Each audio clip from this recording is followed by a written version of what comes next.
జై శ్రీరామ్ అందరికీ నమస్కారం. వెల్కమ్ టు న్యూస్ అఖండ. నేను మీ కస్తూరి శ్రీధర్. మిత్రులారా, మన దేశ రక్షణ రంగానికి సంబంధించినటువంటి మరొక సూపర్ సూపర్ సూపర్ న్యూస్ తీసుకొచ్చినట్టే. ఏమయ్యా భలే ఉంటుంది న్యూస్. మనకందరికి కూడా తెలుసు, మన దేశానికి చుట్టుపక్కల 3 శత్రు దేశాలు ఉన్నాయి.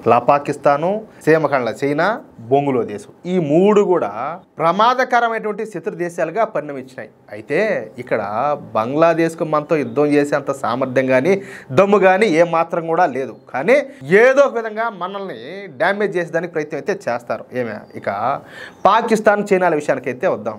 మనకు పాకిస్తాన్తో ఎల్ఓసి అంటే లైన్ ఆఫ్ కంట్రోల్ సరిహద్దు అయితే ఉండాలి. అలాగే చైనాతో ఎల్ఏసి అంటే లైన్ ఆఫ్ యాక్చువల్ కంట్రోల్ సరిహద్దు అయితే ఉండాలి. ఈ ఎల్ఓసి అదేవిధంగా ఎల్ఏసీలు ఇవి 2 కూడా పూర్తిగా పర్వతాలతోనూ కొండలతోనూ కోనలతోనూ అడవులతోనూ లోయలతోనూ నిండిపోయి ఉంటాయన్నమాట. అలాగే ఈ చైనా పాకిస్తాన్ సరిహద్దుల్లో ఎక్కువ శాతం ఈ పర్వతాలతోనే నిండి ఉంటాయి. కాబట్టి ఈ పర్వతాలలో చైనా పాకిస్తాన్లతో మనం కనుక యుద్ధం చేయాలి అంటే మనకు తప్పనిసరిగా మౌంట్ గన్స్ కావాల్సిన అవసరం అయితే ఎంతైనా ఉండాలి. ఈ మౌంట్ గన్స్తోనే మనం ఈ చైనా పాకిస్తాన్లకు చెందినటువంటి మిలిటరీ స్థావరాల మీద దాడి అయితే చేయగలుగుతాం అన్నమాట. అర్థమైందా? అందుకే మన నరేంద్ర మోడీ గారి ప్రభుత్వం వచ్చిన తర్వాత కేంద్ర ప్రభుత్వం ఈ మౌంట్ గన్స్ తయారు చేసే బాధ్యతలను మన డిఆర్డిఓకి అయితే అప్పగించింది. అంతే. ఇక మన డిఆర్డిఓ సంస్థ 2 సంవత్సరాల్లో ఈ మౌంట్ గన్స్ డిజైన్ అయితే తయారు చేశారు.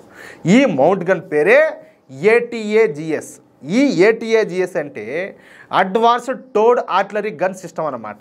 ఇది 155mm 52 క్యాలిబర్ హోవిటర్ అన్నమాట.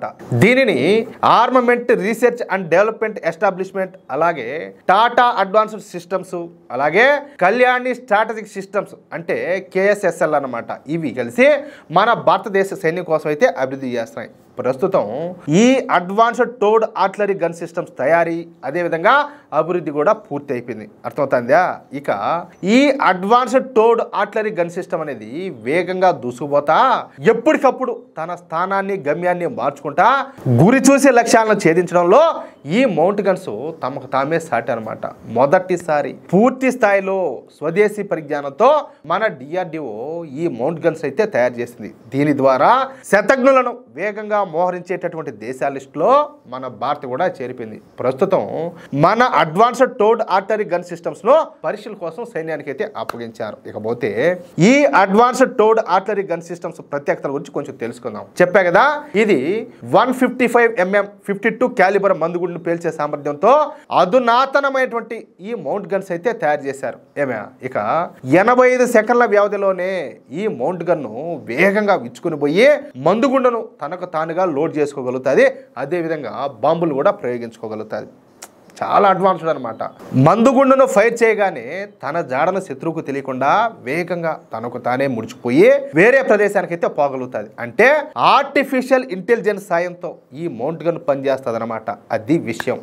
ఇక అలాగే లక్ష్యాలను గురిపెట్టి పేల్చడంలో ఈ గన్స్ కు తిరిగే ఉండదు. అలాగే ఈ మౌంట్ గన్ను 45 కిలోమీటర్ల దూరంలో ఉన్నటువంటి లక్ష్యాలను కూడా పూర్తిగా ధ్వంసం చేయగలుగుతుంది. దీని క్యాబిన్ మొత్తం పూర్తిగా బుల్లెట్ ప్రూఫ్ కవచంతో నిర్మించారు అనమాట. అంటే శత్రు దేశాలు బొచ్చు కూడా పీకలేవు. ఇందులో ఒకేసారి 7 మంది సైనికులు ప్రయాణించవచ్చు. అలాగే ఈ మౌంట్ గన్స్ లో ఉపయోగించేటువంటి పరికరాలు మేక్ ఇన్ ఇండియాలో తయారైనవే కావడం ఇక్కడ మరో విశేషం అనమాట. అలాగే ఫ్రాన్స్ కు చెందినటువంటి సీజర్, అలాగే ఇజ్రాయెల్ కు చెందినటువంటి ట్యోస్ T1000 సిస్టమ్స్ కన్నా ఉన్నతంగా మన మౌంట్ గన్ను తన సత్తానైతే చూపించగలుగుతుంది. అంటే ఫ్రాన్సు ఇజ్రాయెల్ మౌంట్ గన్స్ కంటే మనం అడ్వాన్స్డ్గా ఉన్నాం. మొత్తంగా ఒక అద్భుతమైనటువంటి ఒక అధునాతనమైనటువంటి మౌంట్ గన్స్ను మన డిఆర్డిఓ రూపొందించడం ఇక్కడ విశేషం అనమాట. అయితే ఈ సరికొత్త మౌంట్ గన్స్ 2027 నుంచి మన భారత ఆర్మీలోకి ప్రవేశపెట్టున్నారు. అది విషయం. చూడండి, మన దేశానికి నరేంద్ర మోడీ గారు ఎటువంటి ఉక్కు కవచాన్ని తయారు చేస్తారో మీరు ఒక్కసారి ఆలోచించండి.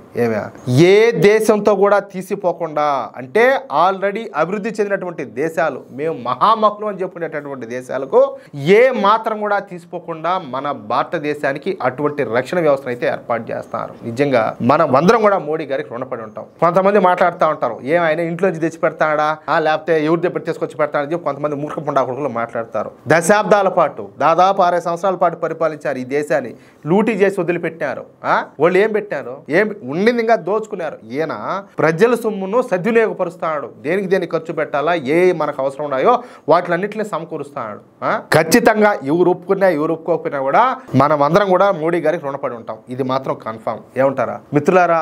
ఈ న్యూస్ కనుక మీకు నచ్చినట్లయితే, అదేవిధంగా నా మాటలతో మీరు ఏకీభవిస్తే ఈ న్యూస్ నలుగురికి షేర్ చేయండి. అలాగే ఈ వీడియోకి సంబంధించి ప్రతి ఒక్కరు కూడా మీ యొక్క అమూల్యమైనటువంటి అభిప్రాయాలను కామెంట్ రూపంలో తెలియజేయండి. ఇంకో విషయం ఏంటంటే, ఇంతవరకు మీరు కనుక మన ఛానల్ను సబ్స్క్రైబ్ చేసుకున్నట్లయితే ప్రతి ఒక్కరు కూడా మన ఛానల్ను సబ్స్క్రైబ్ చేసుకోండి, సపోర్ట్ చేయండి ప్లీజ్. జై శ్రీరామ్, జై హింద్.